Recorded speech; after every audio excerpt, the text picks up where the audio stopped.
We're live from New Delhi. You're watching DD India News, India's voice to the world. I'm Lipakshi Khurana. Coming up in the next hour. Indian government calls an all-party meeting on the Bangladesh issue. External Affairs Minister Dr. S. Jaishankar to brief the lawmakers on the emerging situation in Bangladesh. India's President Droupadi Murmu conferred with the highest civilian award of Fiji, the Companion of the Order of Fiji. Addressing the Parliament of Fiji, says India is ready to engage with Fiji on all fronts. Iran says it doesn't want regional escalation but must punish Israel for the Hamas chief's bombing. US says all parties must refrain from escalation. Russian Security Council Secretary Sergei Shoigu in Tehran. After Monday mayhem, relative calm returns at Asian bourses. Japanese stocks rebound sharply. South Korean Taiwan bourses open higher.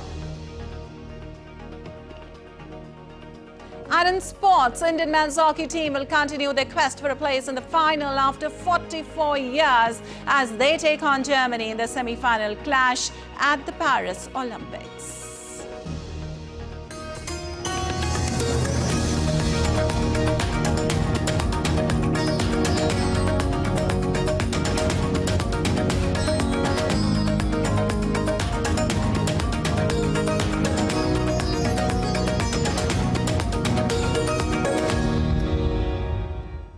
Well, on to the details now. Indian government has called an all-party meeting today on the Bangladesh issue.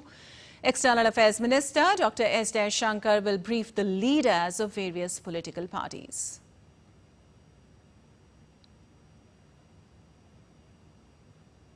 And more update from neighboring Bangladesh. First, Bangladesh President Mohammad Shahabuddin has announced that an interim government would be formed as soon as possible after dissolving the national parliament. He made the announcement in a televised address to the nation on Monday night, hours after Sheikh Hasina left Bangladesh after resigning as the prime minister. The president said the decision was taken at a meeting with leaders of different political parties, civil society representatives and other stakeholders. Chiefs of three forces were present at the meeting. The meeting also decided to free Bangladesh Nationalist Party chairperson Khaleda Zia and other political prisoners. The Bangladesh president said the interim government would conduct the next general election as soon as possible to transfer power to an elected government. President Shahabuddin also ordered the release of all students arrested during the ongoing protest. Bangladesh Army Chief Wakir-uz-Zaman will meet with the representatives of the students and teachers on Tuesday. And in another update, the anti-discrimination student movement has outlined plans for the formation of an interim government, proposing Nobel laureate Dr. Muhammad Yunus as the chief of advisor. Nahid Islam, a key coordinator of the anti-discrimination student movement, announced this early on Tuesday in a video message. According to the coordinators, Dr. Yunus has agreed to take on the role.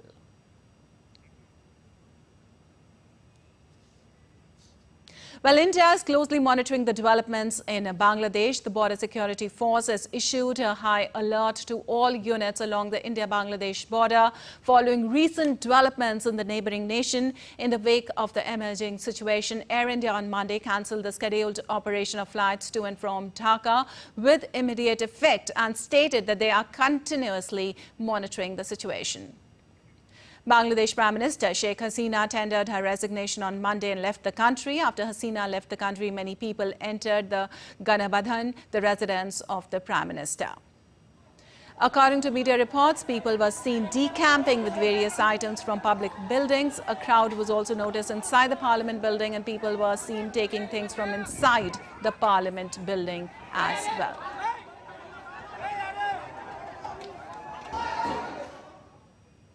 Moreover, the United Nations has called for restraint and asked that formation of an interim government in the South Asian nation be democratic after Prime Minister Sheikh Hasina resigned and fled the country. UN Secretary General has urged calm and restraint by all sides and emphasized the importance of a peaceful, orderly and democratic transition.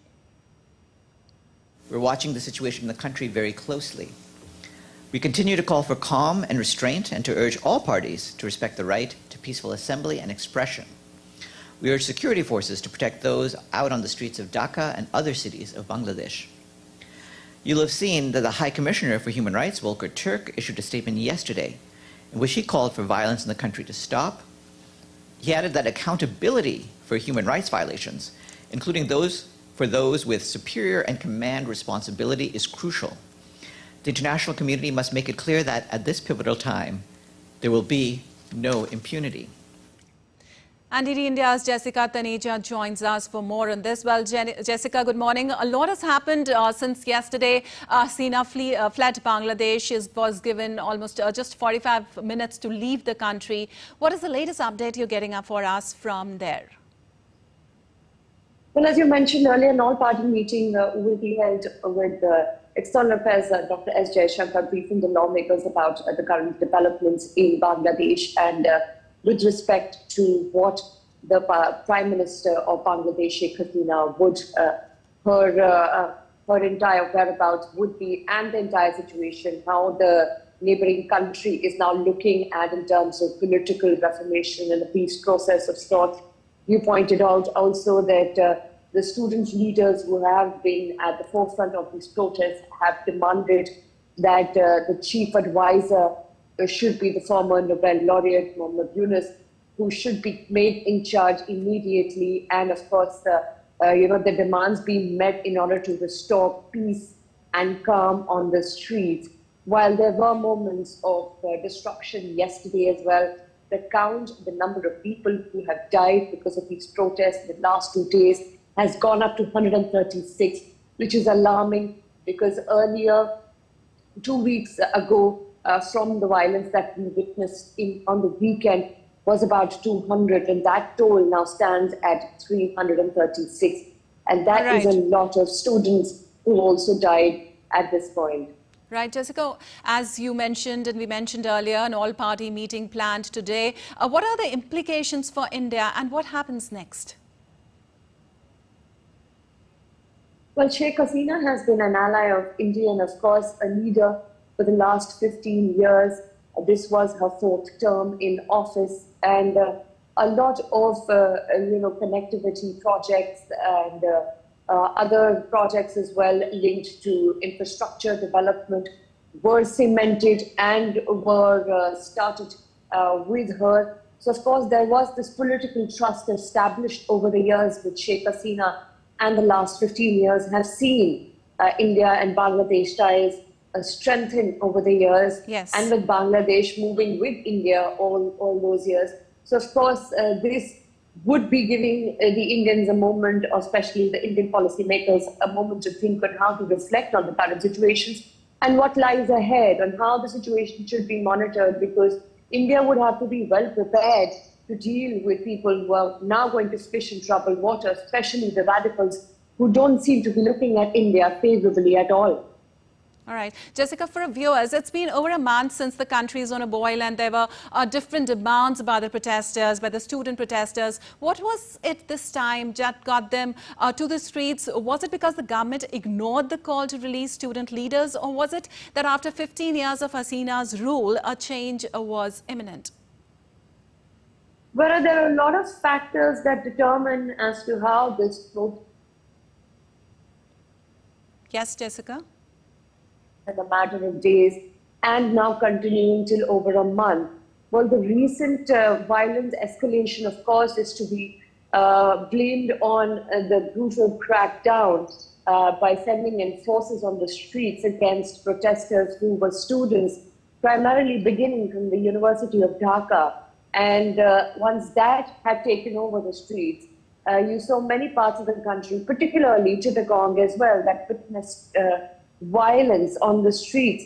Well, the military was brought in, the paramilitary forces were brought in to prevent the students from continuing with their protests on the streets. And then later, there were reports of that protest being hijacked by political rivals as well. So nothing could be ruled out on how this got muckier by the day. But at the same time, the kind of political instability that Bangladesh has put itself into, because the protesters, now that for the protesters, the Supreme Court had come in to resolve the matter at hand, where it revised the job quota system to provide that interim relief. But the reason the protesters did not stop there, because they were demanding justice and a resignation of the Prime Minister of Bangladesh, that is Sheikh Hasina. Yes.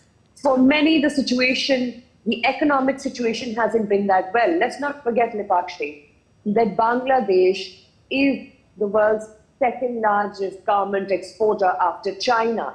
Brands like H&M and Zara could struggle in the next few months if normalcy is not restored in Bangladesh, because a lot of factories have been torched by protesters in Bangladesh. And that is not good news for a country whose economy was a healthier one, growing at the GDP growing at 6.5% per annum. But joblessness will certainly spell doom, moreover. Right. Also, Jessica, what information do you have as far as the interim government now proposed in the country concerned? Well, if you heard from the video messenger that we've seen surfacing on the internet by the student leaders, they seem to suggest their own representatives, former Nobel laureate Mohammed Yunus, as you pointed out, would be the chief advisor, because they've made it categorically clear. They do not want any kind of military takeover or any kind of military figurehead at the helm of affairs. And that perhaps spells out the clear and outright demand of the student leaders. Because remember, the reason it has turned violent, and perhaps a lot of students, innocent students, have lost their lives, children on the streets have lost their lives, is because of the kind of handling of the situation, ignoring demands of the protesters, of the students on the streets who wanted a peaceful resolution, a dialogue, but of course some were fishing in troubled waters and saw an opportunity to create turbulence.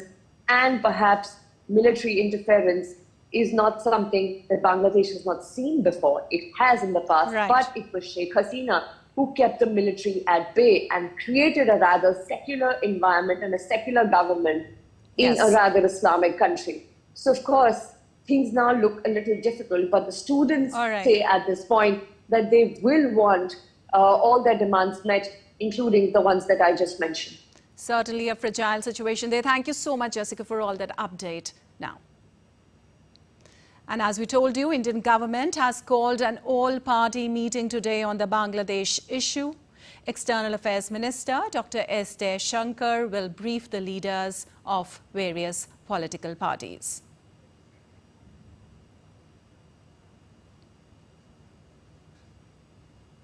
Also, U.S. State Department spokesperson Matthew Miller said that the United States is closely monitoring the situation in Bangladesh and urged the interim government formation process to be democratic and inclusive. We have seen the announcement that Prime Minister Hasina resigned from her position and departed Bangladesh. We are monitoring the situation carefully. The United States stands with the people of Bangladesh. We urge all parties to refrain from further violence. Too many lives have been lost over the course of the past several weeks, and we urge calm and restraint in the days ahead. We welcome the announcement of an interim government and urge any transition be conducted in accordance with Bangladesh's laws. Well, thousands of supporters of Pakistan's imprisoned former Prime Minister rallied in the northwest Pakistani city of Swabi, marking 1 year since his detention. More than 10,000 supporters of Imran Khan were seen waving the party's flags and chanting slogans in his favor in Swabi. The protest is part of Imran Khan party's campaign aimed at pressuring the current government of Prime Minister Shehbaz Sharif to free him without any further delay. Top party leaders in their speeches told the demonstrators that Khan would soon be among them, though they did not elaborate.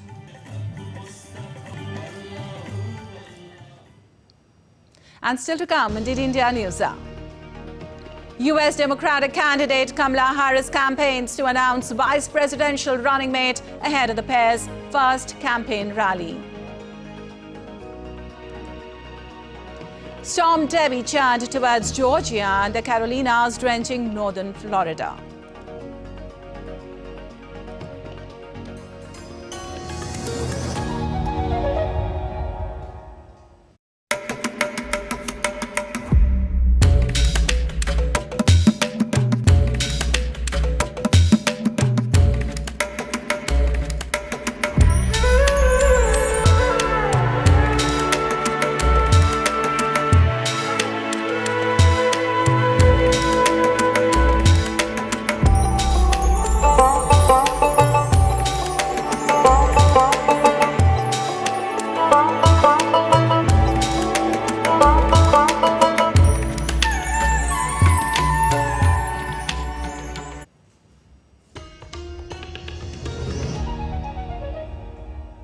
Welcome back. You're watching DD India News. I'm Lepakshi Khurana, and moving on, amid growing concerns about the risk of an Iranian attack on Israel, U.S. President Joe Biden held talks with his national security team on Monday.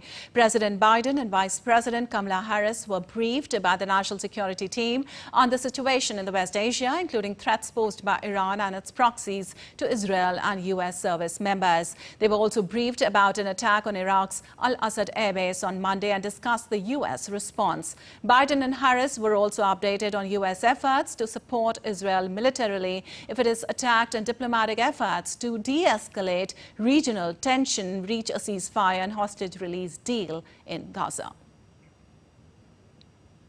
Well, U.S. Secretary of State Antony Blinken has said escalation in the West Asia is not in anyone's interest.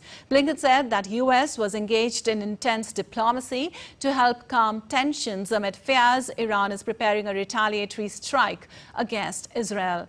During a signing ceremony with his Australian counterpart in Washington, Blinken said all parties must refrain from escalation. Blinken, in his remarks, also called for parties to break this cycle of violence and agree a ceasefire in the Gaza conflict. The U.S. Secretary of State said it is urgent that all parties make the right choices in the hours and days ahead.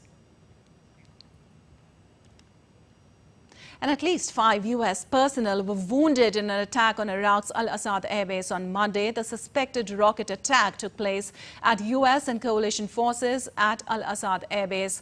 According to security sources, 2 Katyusha rockets were fired at the base in western Iraq. The attack comes as much of the West Asia remains on high alert.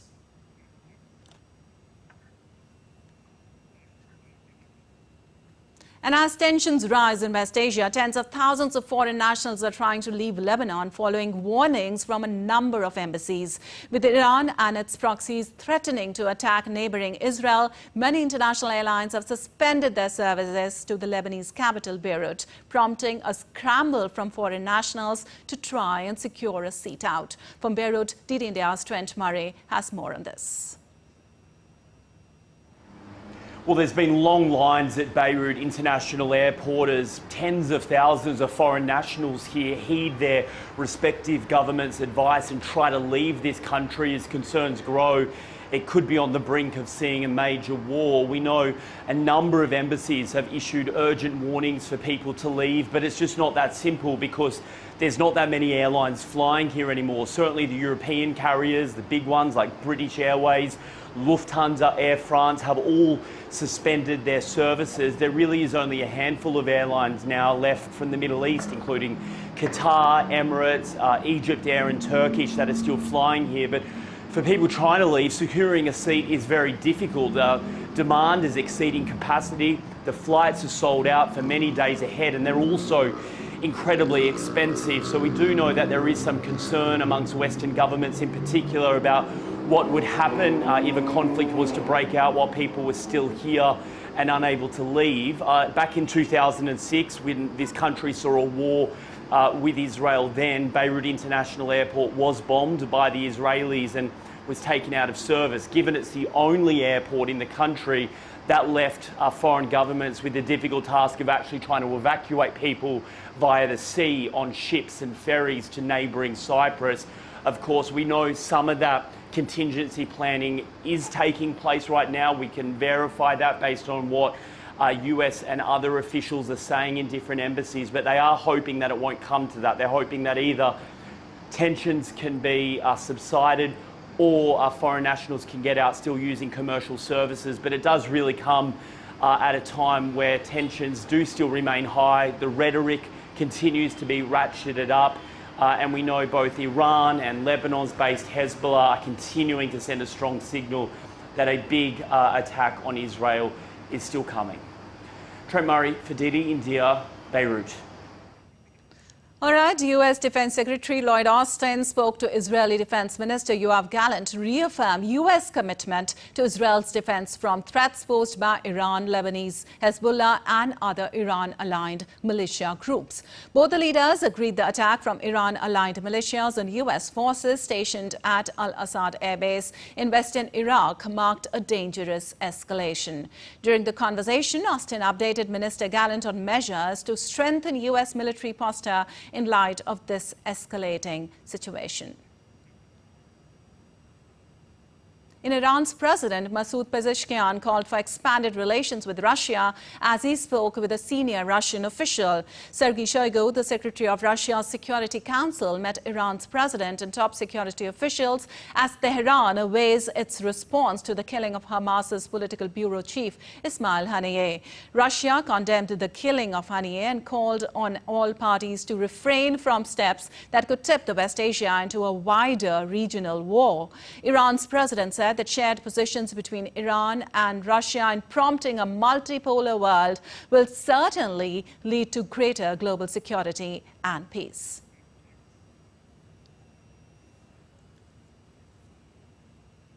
And moving on, U.S. Democratic candidate Kamala Harris is expected to announce her vice presidential pick in the coming hours ahead of the pair's first campaign rally. Harris has reportedly cut a pool of possible running mates down to just 2. As Nikapa reports for more from Washington. Well, we thought Monday was going to be the day when Vice President Kamala Harris announced her vice presidential pick. However, that was not the case, that announcement being pushed back to Tuesday. It's not clear still what form that announcement will take.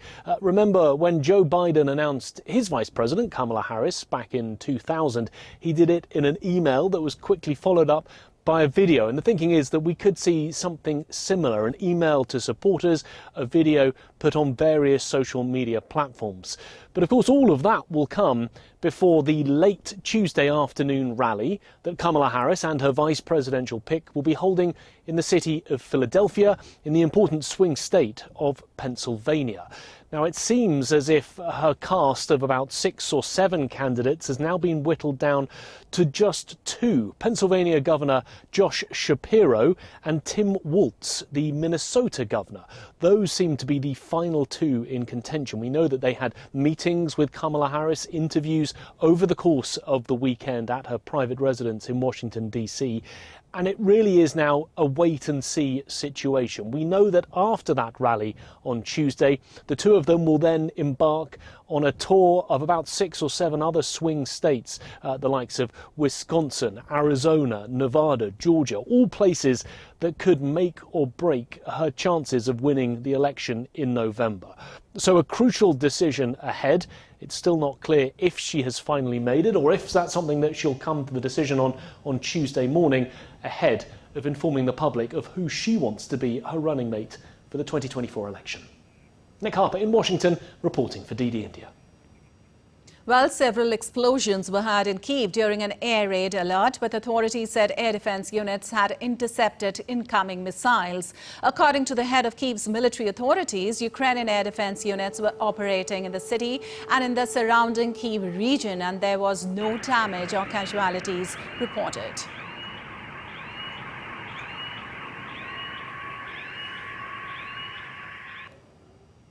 On the other hand, a bus was attacked by a drone in the Belgorod region. Taking to the social media post, Belgorod Governor Vyacheslav Gladkov informed that 1 man died and 3 other people were injured as a result of a drone attack. According to the governor, a bus belongs to an agricultural enterprise in the village, which is close to the border with Ukraine's Sumy region. And counter-protesters have gathered across the United Kingdom where far-right activists had planned more demonstrations this evening. Protests and riots continued across multiple towns and cities fueled by misinformation regarding a mass stabbing in Southport. Police chief said that they had arrested 378 people since the start of the unrest and warned of lengthy prison terms for those found guilty of violent disorder. British Prime Minister Keir Starmer has pledged a standing army of specialist police officers will tackle violent riots following an emergency Cobra meeting with police chiefs. Several countries, including Australia, Malaysia, Indonesia and Nigeria, have issued urgent travel alerts for those travelling to the UK, warning their citizens to stay away from demonstrations. And moving on, Tropical Storm Debbie drenched northern Florida on Monday and killed at least 6 people as the downgraded hurricane churned towards Georgia and the Carolinas, threatening a week of torrential downpours and flooding across the region. The slow-moving storm plowed into Florida's Gulf Coast as a Category 1 hurricane, making landfall near Steinhatchee, about 70 miles southeast of Tallahassee. Roughly 240,000 customers were without power in Florida. Hundreds of flights originating from and heading to Florida airports were cancelled on Monday. The fourth named storm of the season is also forecast to soak Georgia and South Carolina in the days ahead.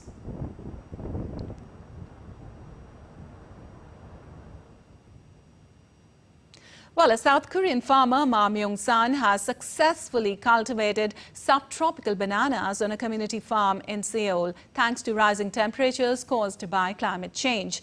Despite needing a greenhouse for winter, Ma and other farmers are exploring new tropical crops. The climate crisis has intensified, prompting a shift in South Korea's agricultural practices. Kim Kwang-soo, a professor of agriculture and life sciences at Seoul National University, and South Korea's climate conditions were becoming similar to subtropical regions. The fact that bananas are produced in Seoul means that climate conditions in South Korea are becoming similar to subtropical regions. It is very important to predict when new crops should be made and where they can be grown. And it can be an important way to overcome the climate crisis. Well, let's take a look at other stories making news around the world now. Uzbekistan's tourism presence in Malaysia has been growing steadily as the Central Asian nation seeks to expand its global tourism footprint to showcase its rich cultural heritage, historical sites and unique experiences to international travelers. Malaysia, with its diverse and travel-savvy population, represents a significant market for promoting Uzbekistan as a travel destination.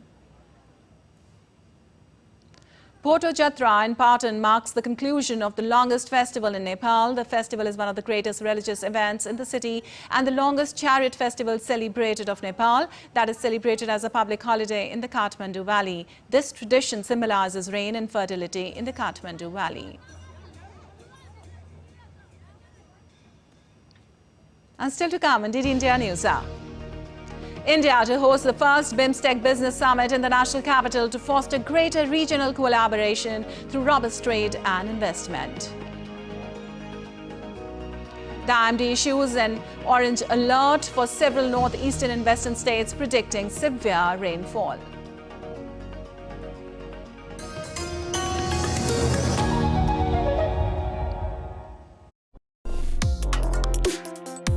Complex issues, hidden agendas, twists and turns, strategic games. We think all dots are linked. We just need to connect them. Join me every week as I connect the dots to unravel hidden designs in statecraft, mysteries, and decode issues that matter to you. Watch Connecting the Dots with me at these times on DD India.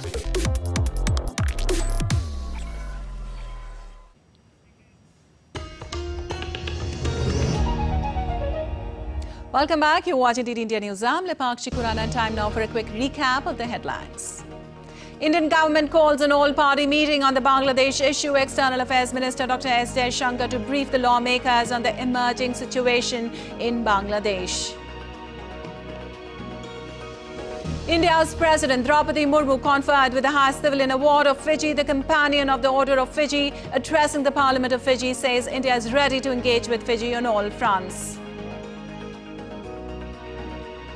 Iran says it doesn't want a regional escalation but must punish Israel for the Hamas chief's bombing. US says all parties must refrain from escalation. Russian Security Council Secretary Sergei Shoigu in Tehran.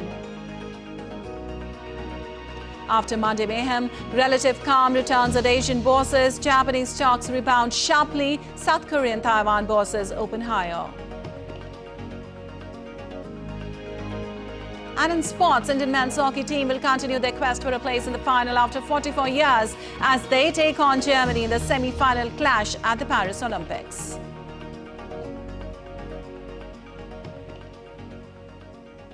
Well, India's President Droupadi Murmu arrived in Suva, the capital of Fiji, on the first leg of a three-nation visit. President Murmu was received by Prime Minister Sitiveni Rabuka of Fiji at the airport and accorded a ceremonial welcome by the Republic of Fiji military force. She is the first Indian president to visit Fiji.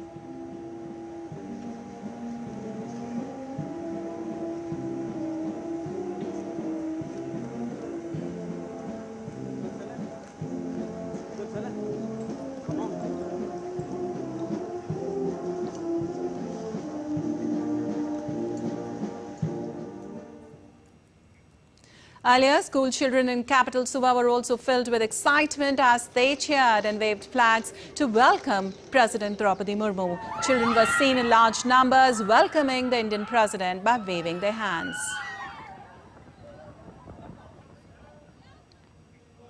After an affectionate welcome by children on their way from airport, a traditional welcome ceremony was organized in honor of President Droupadi Murmu in presence of Prime Minister Sitiveni Rabuka of Fiji.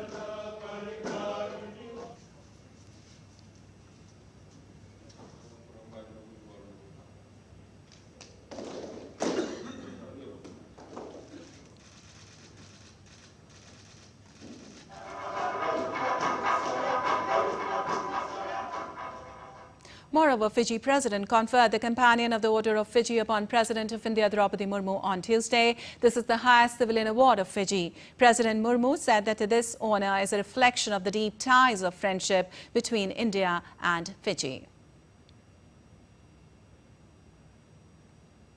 And highlighting strong relations between India and Fiji, India's President Droupadi Murmu, while addressing the Parliament of Fiji, said that India is ready to engage with Fiji on all fronts. 10 years ago, speaking in this same hall, Prime Minister of India, Shri Narendra Modi, had underlined some basic values that unite India and Fiji.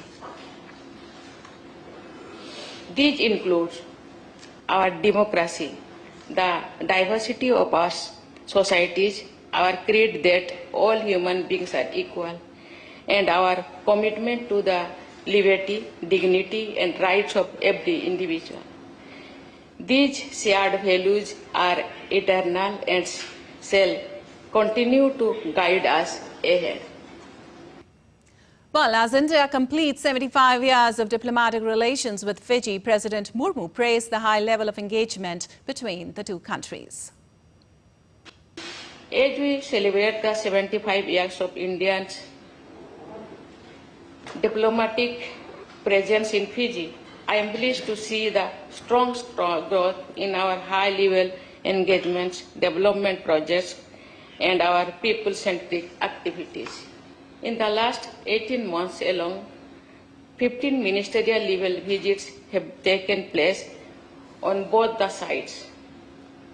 The historic meeting of both our Prime Ministers in May 2023 during the FIPIC 3 summit has given new energy and direction to our bilateral ties. Well, President Murmu further reiterated both countries' commitment to fight against climate change and to work towards sustainable development. We are also conscious of the many serious challenges common to us, the foremost one being the fight against climate change and the rise in sea level, which is a threat to many ocean states. Under our G20 presidency last year, we have high priority to the two topics of sustainable development and climate change. We made One Earth, One Family, One Future the theme of our G20 presidency.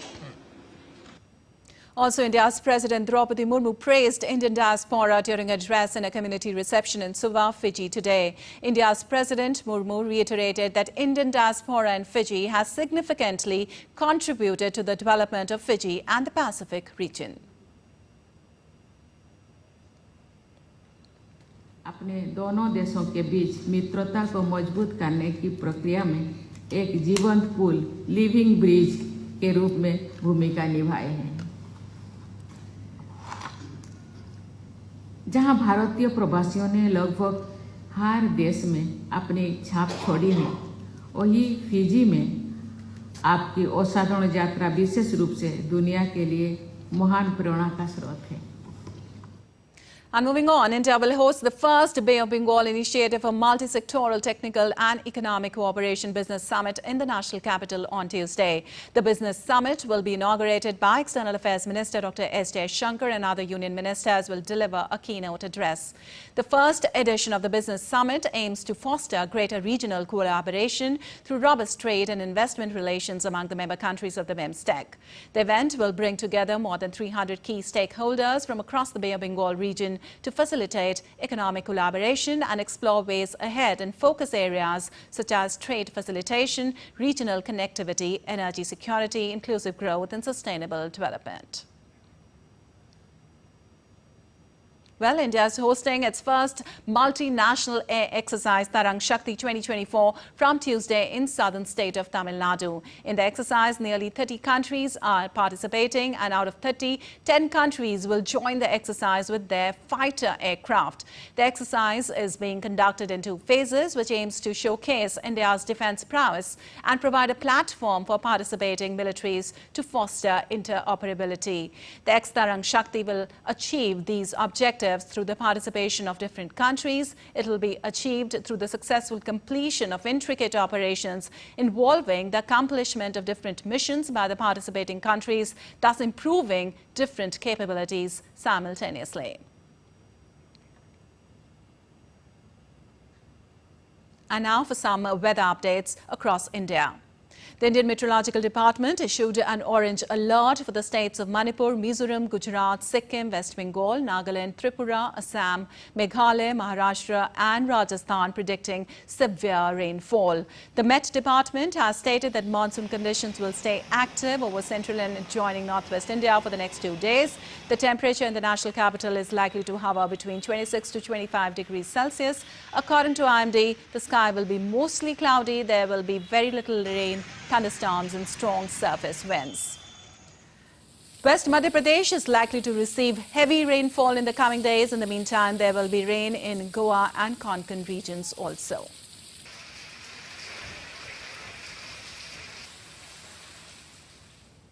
And now let's take a look at other stories making news today. A contingent of Indian Air Force has arrived in Kuantan, Malaysia for bilateral exercise Udara Shakti 2024 with focus on strengthening ties, sharing maintenance practices and improving operational coordination between the 2 air forces. IF Su-30 MKIs will fly alongside RMABF Sukhoi 30 MKMs. A first ever all-women mountaineering team of the Border Security Force flagged off from Delhi for an expedition to scale a 7,130-meter peak located in Uttarakhand. The contingent of 12 female mountaineers are aiming to scale the Mount Mukut East and unfurl the national and forces flag on the summit.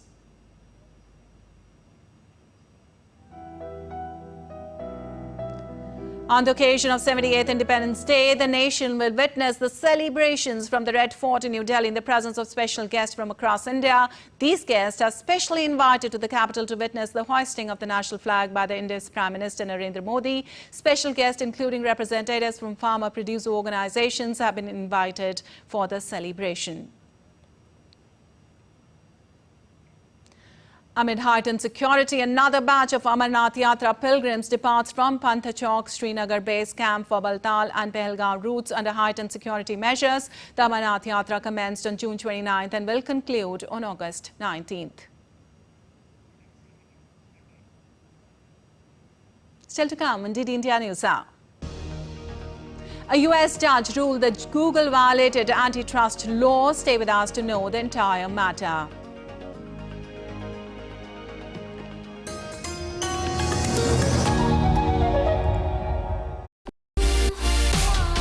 We have with us shooter Arjun Babuta. You ended 4th in this edition of Paris Games.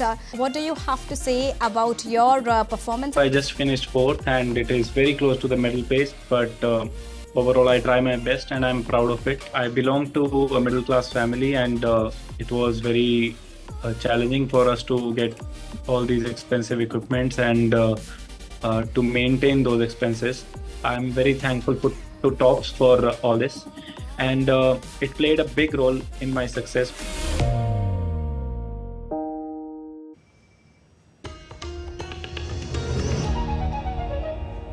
Welcome back. You're watching DD India News Hour. Lepakshi Kuranan on to some business news now. The number of companies looking to list on the Hong Kong stock market looks poised to pick up in the second half of the year after the slowest start to a year for listings since 2008. But analysts say competition with markets such as India and China's slowing economic growth could continue to impact investor confidence. As Laura Westbrook reports for more from Hong Kong. In the heart of Hong Kong's business district, attracting new companies has become a tougher sell. PricewaterhouseCoopers says total funds raised on the Hong Kong market in the first 6 months of the year was down 27% to $192 million year on year, with just 30 companies making their debut. When investors invest in Hong Kong, it's basically investing in the Chinese economy, in Chinese corporates, etc. But obviously, when we look at the global capital flows nowadays, there's basically better stories in other markets like the US or in Asia, Japan and India, or even in the Middle East. But the big four accounting firms say things are looking up, pointing to more deals in the pipeline in the second half of the year. July was the busiest month for IPOs this year, with 10 companies listing. Hong Kong really needs to prove itself with some great companies coming to market and those deals being successful, really, to put itself back into the top 3 of IPO markets, which of course in the past it has been for many years. New rules, which came into force last year, give China's securities regulator much greater control over Chinese companies' ability to list overseas, adding another layer of red tape that has hit Hong Kong. Over the last 3 years, high US interest rates, China's slowing economic growth, as well as stricter regulations and geopolitical tensions between the US and China have all dented investors' confidence. Analysts say that uncertainties remain, and it may take a while before things improve. Beijing has recently pledged to speed up approvals for listings outside of the mainland. That could see more firms listing in Hong Kong this year. But last year, the average size of a Hong Kong IPO was 70% less than it was 2 years ago. With mainland Chinese companies continuing to dominate the Hong Kong IPO market, analysts say looking beyond China's borders to convince companies in the region to come to Hong Kong might be the way forward. Laura Westbrook in Hong Kong, reporting for DD India. Well, Asian shares bounced back in a relief rally as markets opened on Tuesday, recovering from the brutal sell-off a day earlier after central bank officials said all the right things to soothe the market nerves. Japanese stocks rebounded sharply in early trade on Tuesday after their biggest single-day rout since the 1987 black money sell-off in the previous session. The Nikkei climbed past the 34,000 mark shortly after trading opened, rallying over 8%. In South Korea, the benchmark Korea Composite Stock Price Index was up 2.97% after dropping on Monday by the most since late 2008. The Shanghai Composite Index opened at 2,878.65 points before falling 2.42 points. Taiwan stocks jumped more than 4%, rebounding from a record plunge a day earlier. And for more, we have Laura Westbrook joining us on this. Well, Laura, Japanese stocks rebounded sharply today after their biggest single-day rout, more than almost 6% yesterday since 2008. What can be expected?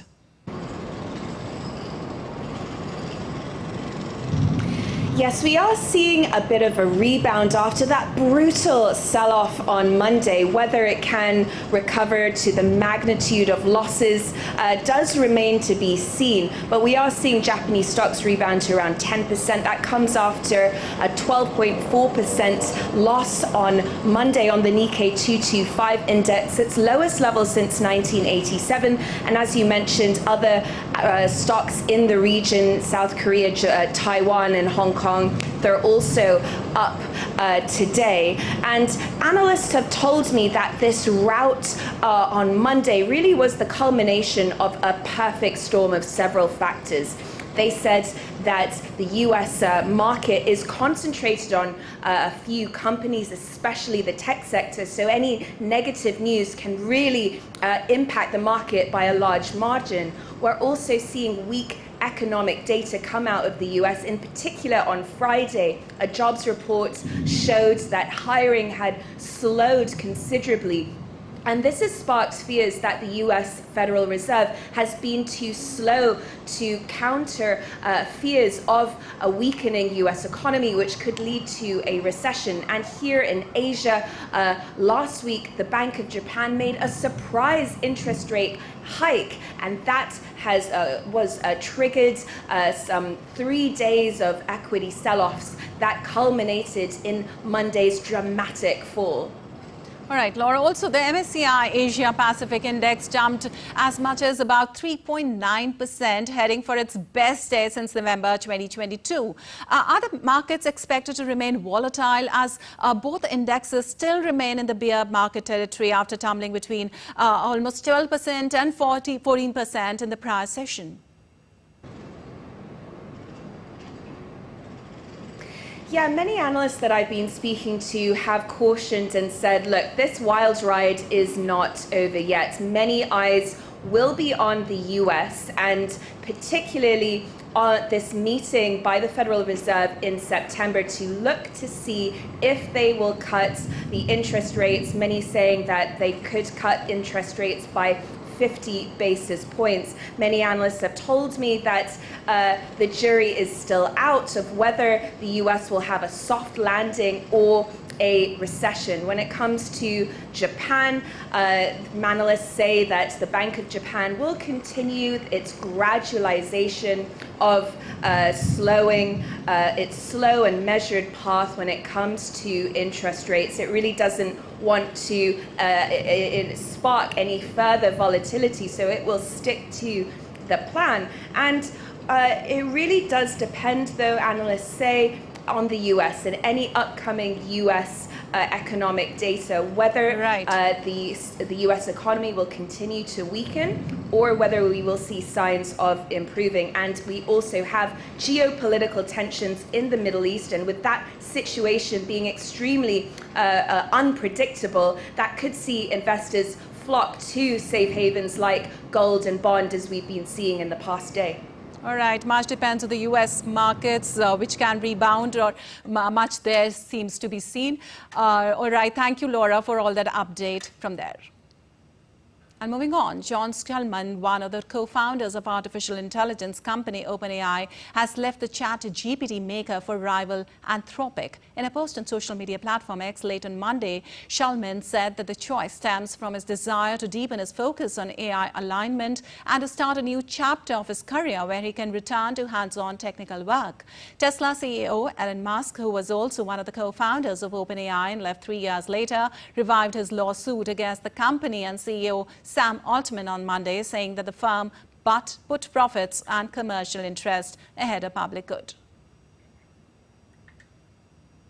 And a U.S. judge has ruled Google acted illegally to crush its competition and maintain a monopoly on online search and related advertising. The landmark decision on Monday is a major blow to Alphabet, Google's parent company, and could reshape how technology giants do business. Google was sued by the U.S. Department of Justice in 2020 over its control of about 90% of the online search market. It is one of several lawsuits that have been filed against the big tech companies as U.S. antitrust authorities attempt to strengthen competition in the industry. It is unclear yet what penalties Google and Alphabet will face as a result of the decision. The fines or other remedies will be decided in a future hearing.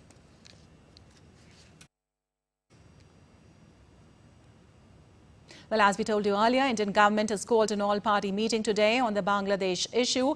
In a post on social media platform X, India's External Affairs Minister Dr. S. Shankar said, and I quote, briefed an all-party meeting in Parliament today about the ongoing developments in Bangladesh, appreciate the unanimous support and understanding that was extended, unquote.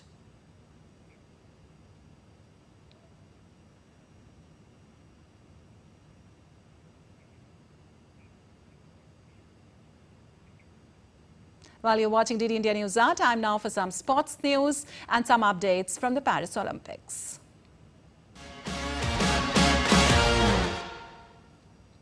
Legendary Sweden's Armand Duplantis has set a new world record height of 6.25 meters after winning gold in the men's pole vault at the Paris Olympics on Monday. The 24-year-old had secured successive Olympic titles by clearing 6 meters. He's also set a new Olympic record of 6.10 meters. Meanwhile, he improved his world best of 6.24 meters that he set in April by 1 centimeter at his third and final attempt. This is the 9th time Duplantis has broken the world record.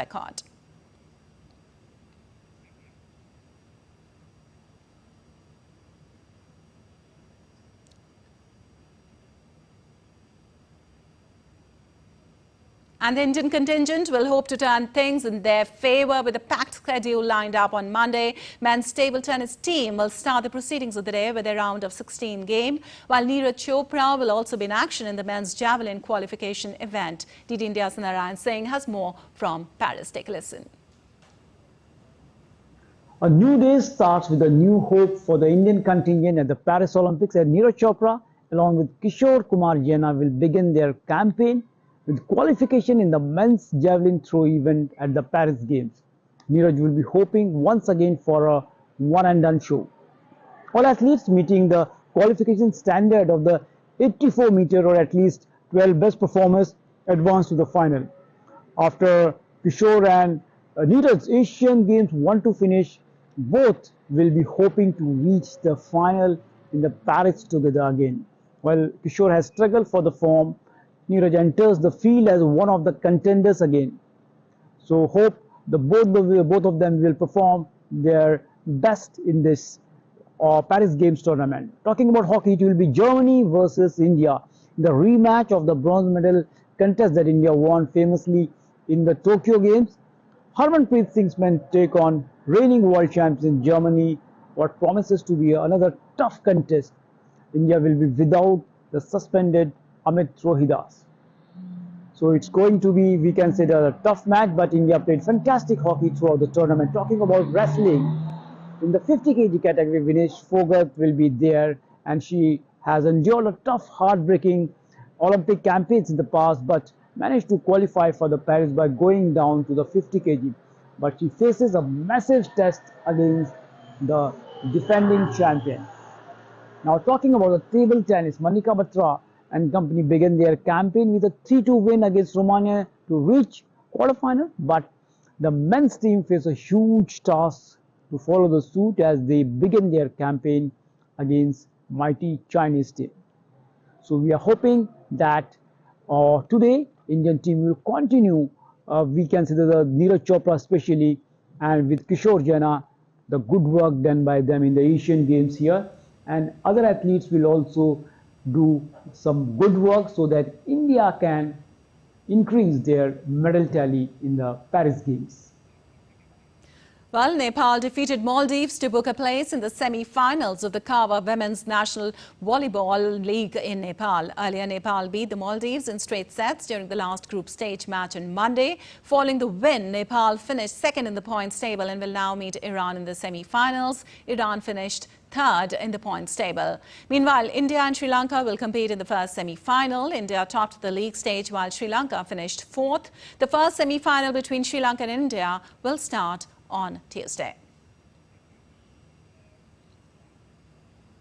All right, that's all for this edition of DD India News Hour, but let us know your thoughts on the news of the day. For those on the go, you can get all the latest news and updates from India and across the world on the DD India mobile app. The app is available on both Android and iOS platforms. Scan the QR code on the screen to download now. We'll be back with more news as it breaks here on DD India. I'm Lipakshi Khurana from all of us here in Delhi. Thanks for watching DD India News Hour.